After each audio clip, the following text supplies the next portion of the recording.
And now this is the next video on the ktm60. Just I had to wait for a socket, and they sent us a 21mm out, but I needed a 22, but that's come today just for the primary drive. So when you get the clutching it out, primary driving it off, have a look why that's wobbling, the kickstart shaft. Check this, because that isn't moving. I'm going to take that tension off the drum and see what the gears spin like, and then we'll be splitting the engine. So we're going to get the clutch basket nut off now. KTM do the proper ones with 3 notches in. What spins that? Because if that's not locked, if you try and unloosen that nut, which slackens anti-clockwise, the full thing just spins. I've got a video on YouTube how to do it when it's in the bike. If you haven't got the special tool, it's a ktm60sx on the thumbnail. It's called how to fix a slipping clutch and how to fix a slipping kickstart or something like that. But anyway, put that in there and that in there. And if you haven't got a windy gun, slacken it off by socket, but it's always on dead tight.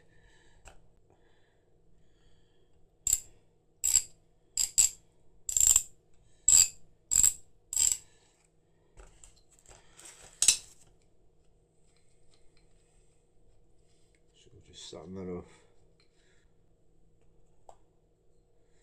There's an arrow pointing there. I've done bikes before. There'd be a notch or an arrow on the back of the clutch basket. Both arrows have to line up the same. Anyway, it just pulls off.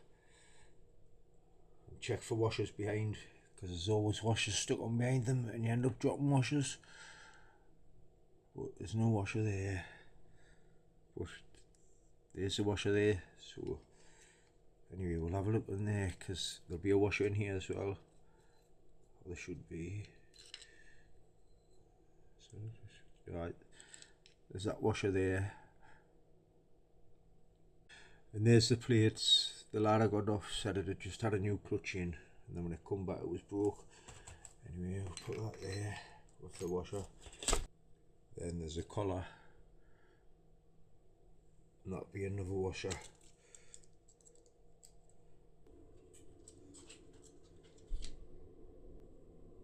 And that's that washer. I don't know if it's as thick as the washer what's out the clutch basket down there I've took off, but I will check them and have a look. And I'll just have to put the clutch basket back on to slacken that primary drive nut. So we'll put that bush back on. Get a penny. It comes off anti-clockwise, that nut. So you put the penny in there.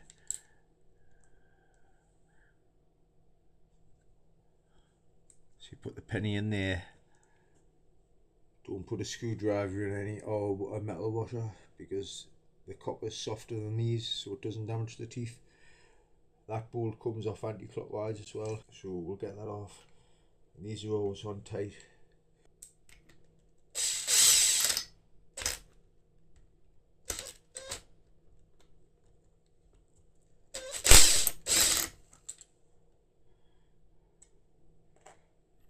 That would come off, it wasn't that tight. It doesn't look like the proper nut. And if you look, it's too thin. You can see where the socket's being ground on the top of the nut off. That's why on these, this nut and this nut, what goes in there, sometimes when you're doing clutch nuts, they're dead shallow, and if you put a socket on what's got a deep dish in, it only hits the top and rounds it off. So you've got to buy sockets what are like that, how the top's flat all the way across. Know how that bit sometimes goes down on sockets to here, like the part of the socket will go down to there. so it's only gripping the top part of the nut, and if the nut's thin it's just rounding it off. So anyway, just remember that if you're doing one. Get the clutch pad off, get the primary drive off, get the kickstart shaft off, have a look why it's wobbling, have a look at that. I think I've already said all this before. We'll take that tension off as well and see if the drum spins on its own. But I've noticed that isn't moving in and out. But it's not that what's broke. But that must be broke as well, or just seized up maybe. Right, so get the clutch bar off, get the bush, put them out the way.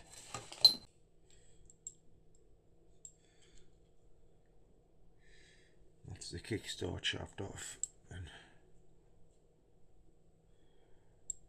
that's why it was wobbling. If you can see, it's cracked at the top, it's bent. It's what keeps that in, keeps the spring in the shaft. They're normally on the front. I'm just looking there, there's some teeth weight in that. There's the other part that goes on it. I showed it in the last video. There's a few teeth weight down in that, and they're hard to get the parts for these. But anyway, that's why the kickstart's been wobbling. That's been broke. Next, we'll get that off.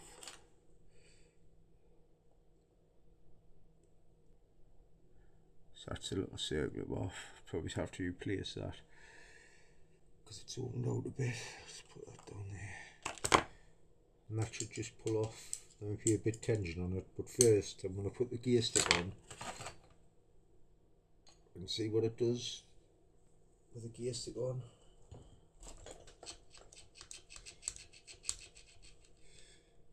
Not what I was saying, be jammed. What was jammed before isn't even turning the selector drum. So, like I said, I'm getting the tension that off to take the tension off that. We'll slide the selector. We'll slide the selector shaft out and see how freely this turns when I'm turning the front sprocket shaft to see if it changes gear alright. Right, so we'll get that off there now. I guess just put that spring off the back. It might be easier.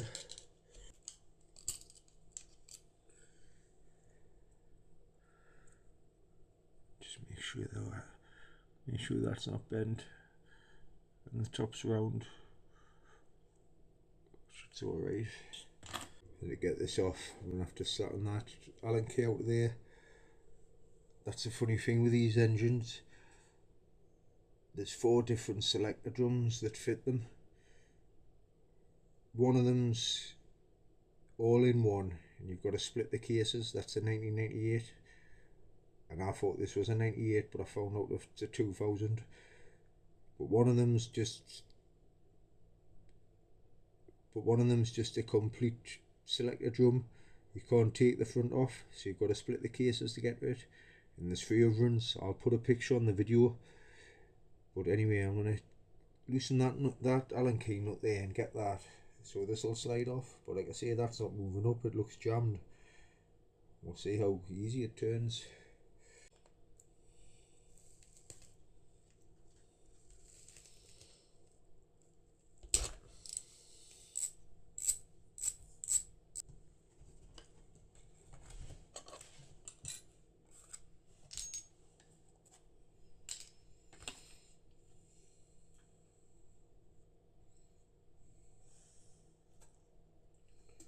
So this should just pull off now, because there'll be a notch inside. The pin must be in there. Yeah, that pin lines up with that. Sometimes come out. I don't know if that comes out. I can't grip it. Anyway, now we can slide this selector shaft out. So we'll pull that out. And what I'll do, I'll put that, what I've just took off, back on and see if we can turn the gears, see if the gears are working alright. But there's the shaft. And this, actually it is working, but like I say, it wasn't gripping before. It wasn't even reaching that there. Anyway, we'll put that back on. So we're going to put this back on. If you ever fit one of them, that's where neutral is. All the rest have got points on. And when that's on there, sitting in neutral, that circle bit always sits in the neutral bit. So if you ever putting your bike back together, always put that on and put it in neutral when you're putting everything else back on. Anyway, that's neutral. If you were to knock it up,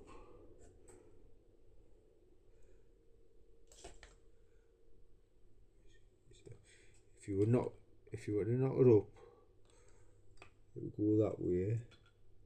No, neutral's down actually. So that's neutral there, round about there. If you were to knock it down, it would go into neutral. But it keeps spinning all the way around.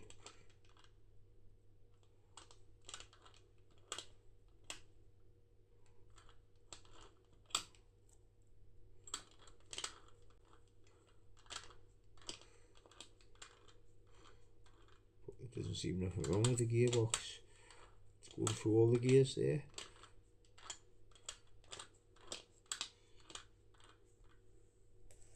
It's just that isn't reaching that. I don't know if this is the wrong one. I'm still going to split it anyway. And another thing on these, the selector drum, the one what's all in one, like not the 1998 what I was just on about before. Some years the selector drum, like they're about that long, they've got a bearing at each end, and I think that's the 2001, 2002. But I'll put a picture of that up as well, just if anybody's ever fixing one of these, it's information, because they're complicated and all the parts are interchangeable. Like there's different cylinders with different heights and everything. But I'll put all that up as well. So anyway, next, pull that kickstart idler cover off. And it's come off that way. There's a lip, and that side's flat. The lip come off the engine first, so when on that side, and that's flush, it's flat. So that comes off. That on the end of the crank, you can see a square. Normally you've got your water pump impeller, what runs off the primary drive here. But the end of the crank, the casing what goes on, has got the water pump on.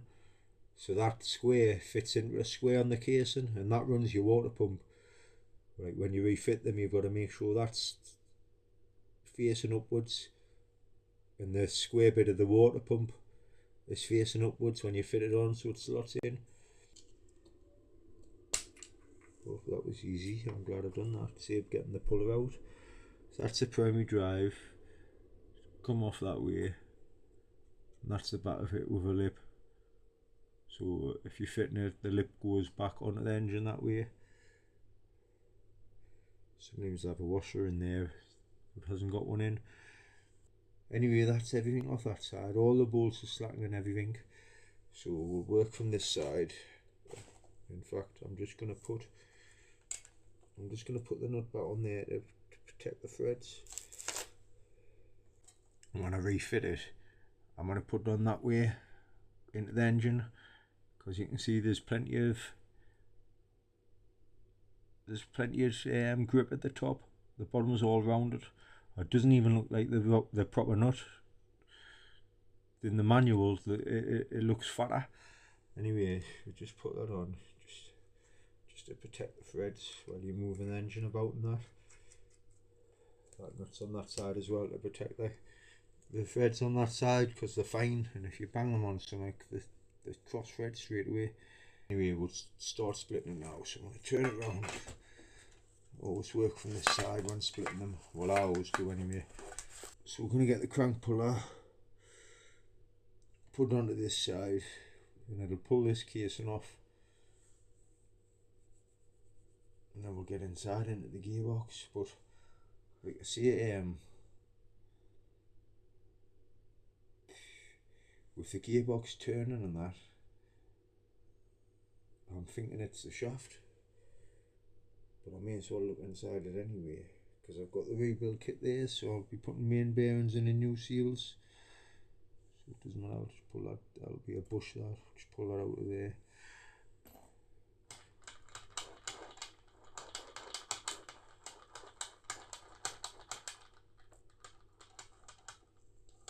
Sounds okay, and I'm going up, I'm changing it with my fingers. It's going through all the gears, but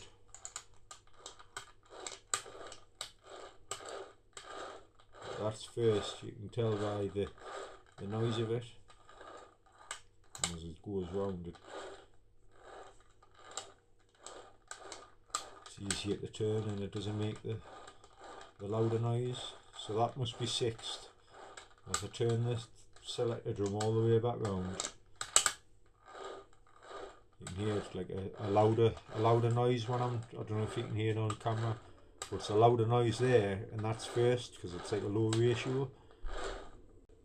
So I don't think there's anything wrong with the gearbox, but anyway, like I say, get the crank puller on, pull that casing off, and then get the gearbox out because I'm going to rebuild it. So we'll start that now. Get the crank puller on now and pull that casing off. You just tighten that bolt in there and it extracts that casing off. And I like to use spanners. Just using a windy, you're taking this off dead fast and it's pulling that fast just in case there's any pressure on anything. And it's always good to hit that with a rubber mallet and keep checking, because when you tighten that in, the front half always comes off first, and if you don't keep an eye on the back half where you're splitting at the cases, sometimes the gap's massive on the front and you'll bend stuff. So just always keep an eye on the gap at each side. If this gap's open more than that, bang the front sprocket or bang this so it's open, and then it eventually slackens. So we're going to slacken that now anyway, and then get into the gearbox.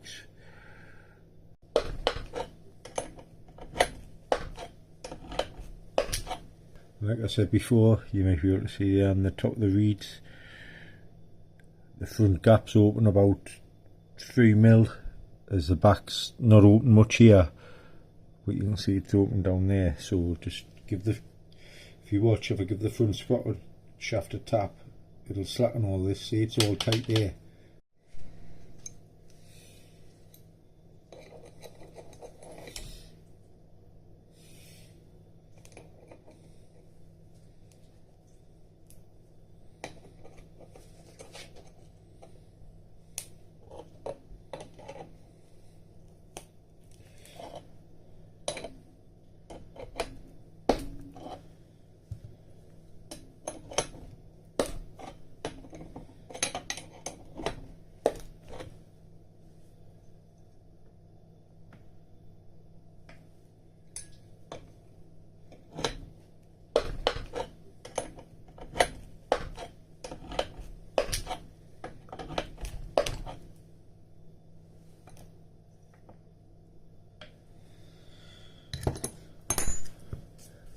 Like I said before, you may be able to see there on the top of the reeds, the front gap's open about 3mm, as the back's not open much here, but you can see it's open down there. So just give the, if you watch, if I give the front sprocket shaft a tap, it'll slacken all this. See, it's all tight there. Right, normally it's tight when this happens.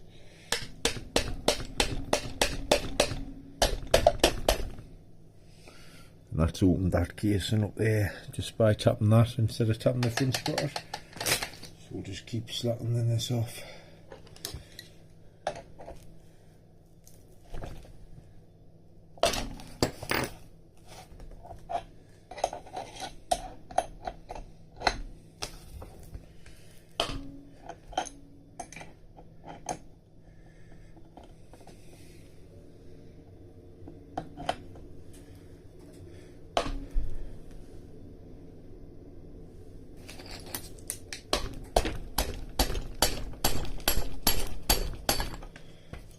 Nearly off there, it's like, check if it pulls off by hand. It will.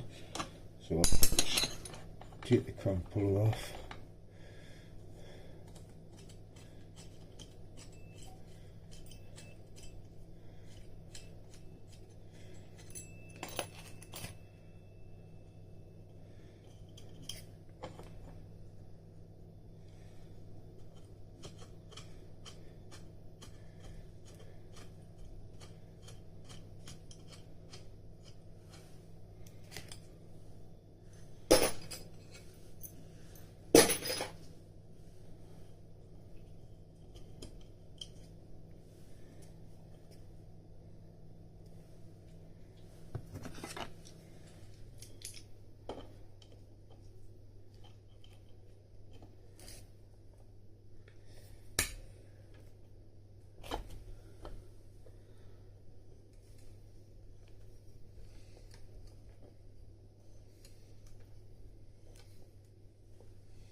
suppose for that being casing slack, I've just took the extractor off, so just slide off. Shouldn't be nothing golden on it, slapping off.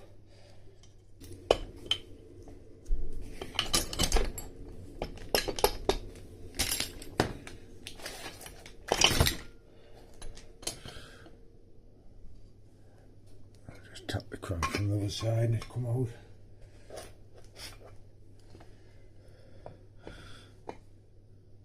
There's the gearbox. That's the selector forks. What I thought was broke, but just give it a quick check.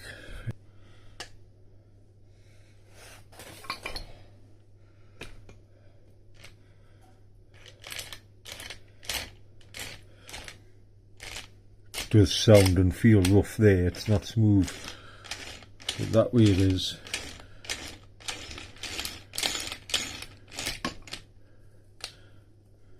I'm going to check all the cogs for any snap teeth and any bits of metal in here.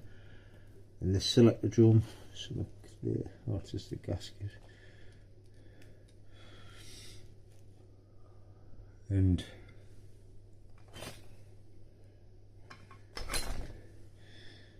this selector drum hose on about parts for them before, hasn't got the bearing round the outside. It's got a big washer, so I'll put a picture up so people know which engine this is, because all it is because the engine hasn't got no numbers on, so I can't identify it. But the other engine, which I think is 2002 or 2001, has a bearing round here what sits in the casing, and a little bearing round here what sits in the casing, which this hasn't. But anyway, like I say, I'll identify it and put it up on the, I'll put a picture up on this video. So that's the gearbox. It's a bit tight, but it wasn't tight before. But that's just because the selector drum's out now. Now, if these have got springs on, yeah, they haven't. The newer ones, the 2001, 2002, have got springs each in each end of those as well. So we'll check the selector forks. There's a selector drum.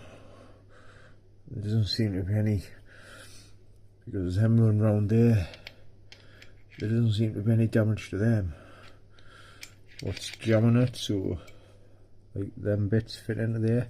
But these are normally weighed, and I've seen worse. They haven't got much weight on them.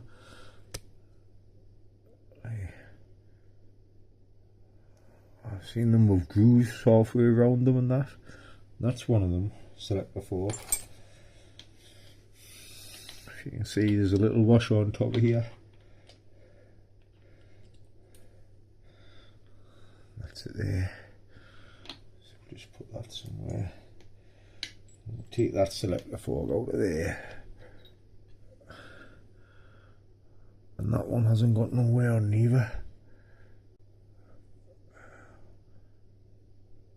Now slide the gearbox out to get to this bottom selector fork in here. It all should just all pull out as one unit. Just push on the clutch shaft on the other side. Might have to go this one.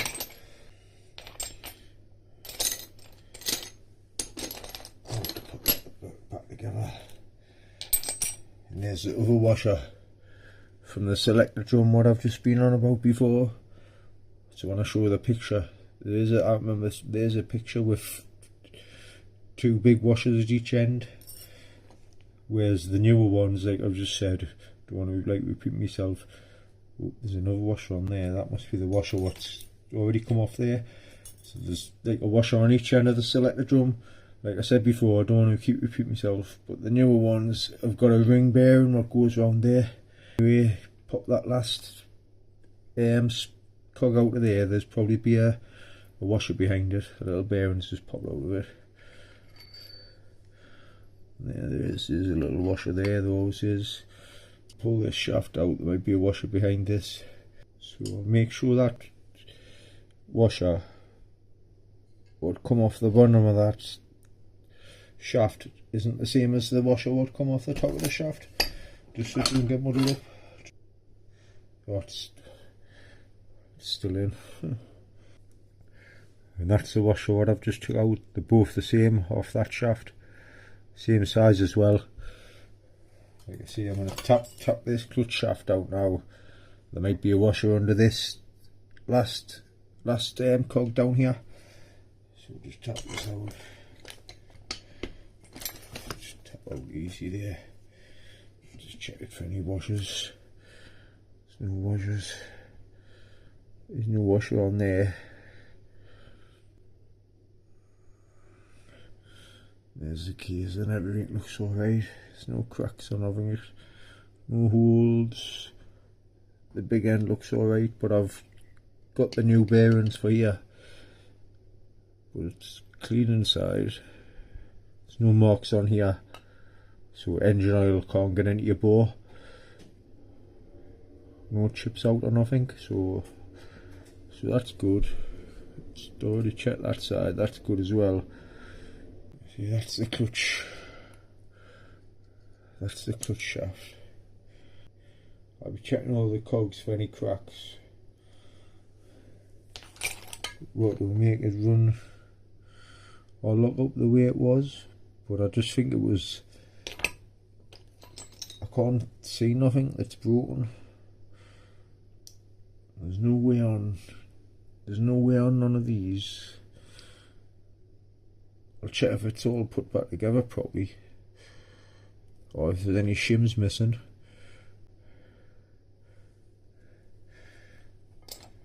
But I do think if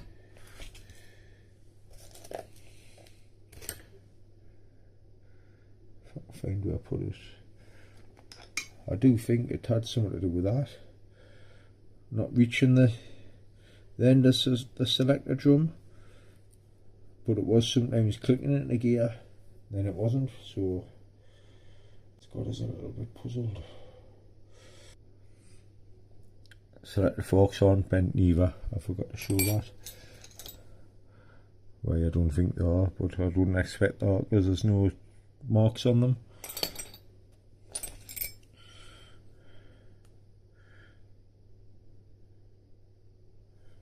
So all I can think it's base, something to do with this not reaching the end of the selector drum, because it wasn't reaching when I was in the bike. Let's goes back a little bit.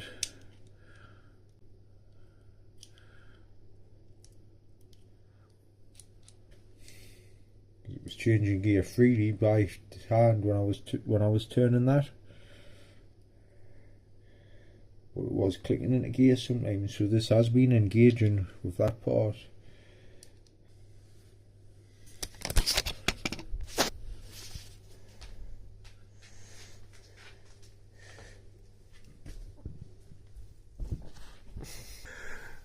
Also, I'd just show this, when people are figuring out what engines these are, they've got an X or a K, it might be.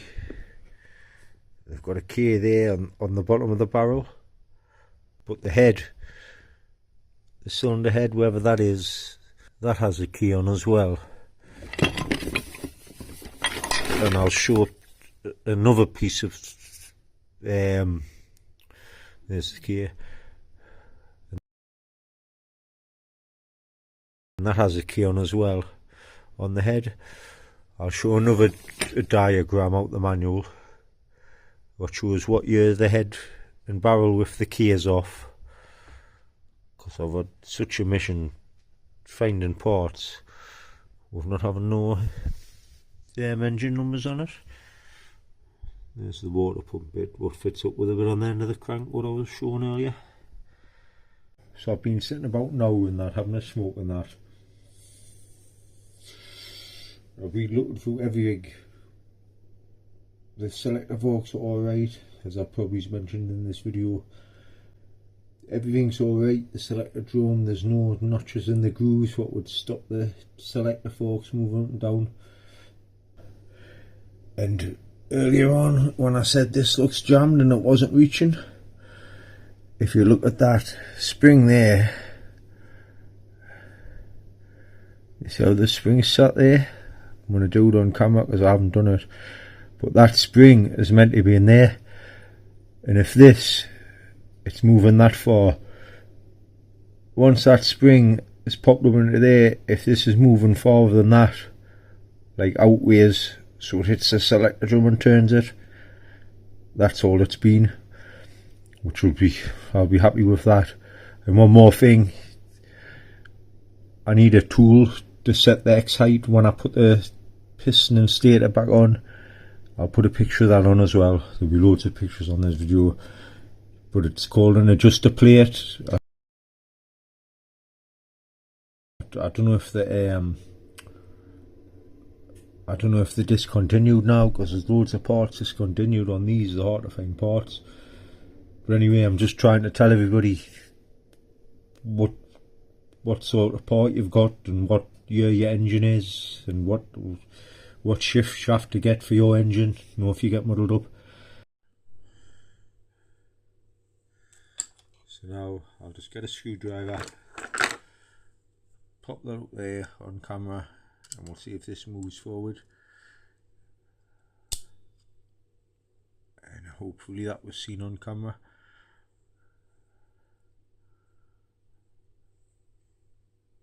And I can't remember how far I pushed that forward it went. I should have taped it from this side, because I only looked at that side before.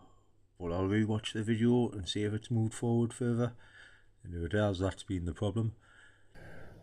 What I'm going to do, because I'm still thinking about it, I'm going to put the selector drum on with that washer, which fits into that casing in that hole there.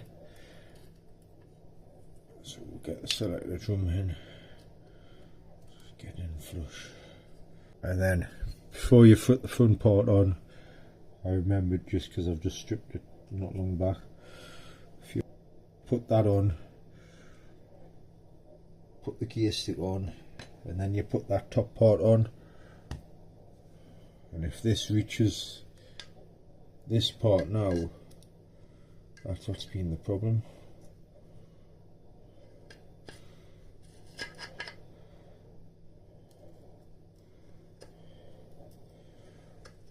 So that gear stick shaft pushes into that hole. Yeah, it's clicked in, that's as far as it goes. You can see how flush it is to the casing at the top there. Take a couple of mil gap. I'll push the kickstart back, I'll push the gear shaft back out, actually, it might be easier. So if that's it, that's at the top, that's at the top. Push this gear shaft up, hook that over there. So that's it, click back in.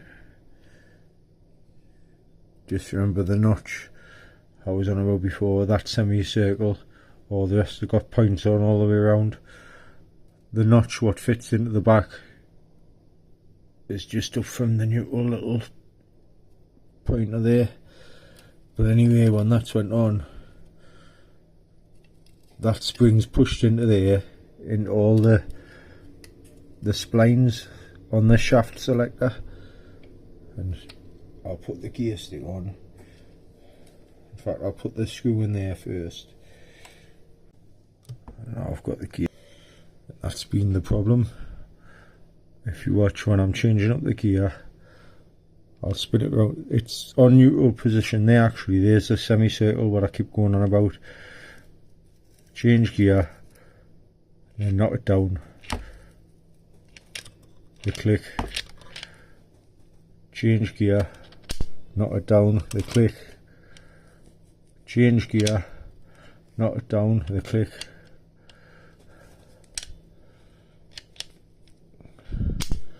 Change gear, knock it down, the click.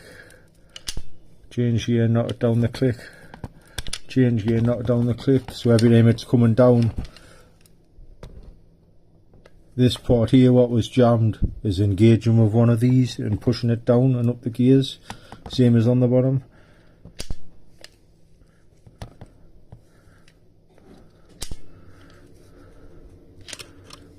And back up.